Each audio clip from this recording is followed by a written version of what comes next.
کبھی railway station پر جانے کا اتفاق ہوا تو وہاں پر جا کر ضرور دیکھیے گا کہ وہاں پر جو ٹرین کھڑی ہوتی ہے نا، اس میں مسافر اگر سیٹس پوری ہوں تو تب بھی ٹرین چل پڑتی ہے، سیٹس کم ہوں، مسافر نہ پہنچا ہو تب بھی ٹرین چل پڑتی ہے۔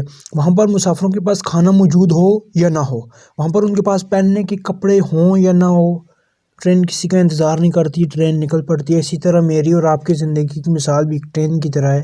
اگر ہماری زندگی میں ہمارے مقاصد ہوئے، اگر ہم نے اپنی منزل مقصود تک پہنچنا ہوا، اگر ہمارا کوئی بڑا خواب ہوا جسے ہم نے پورا کرنا ہے، تو زندگی تب بھی گزر جائے گی۔ اگر نہیں پورا ہونا ہمارا خواب، اگر ہمارے پاس کچھ بھی نہیں ہے، زندگی کا مقصد نہیں ہے، تو زندگی پھر بھی چلی جائے گی۔ فیصلہ آپ کا ہے کہ کیسی زندگی گزارنی ہے، تاریخ لکھ کر جانے والا بننا ہے یا تاریخ پڑھ کے جانے والا بننا ہے، فیصلہ آپ کا ہے۔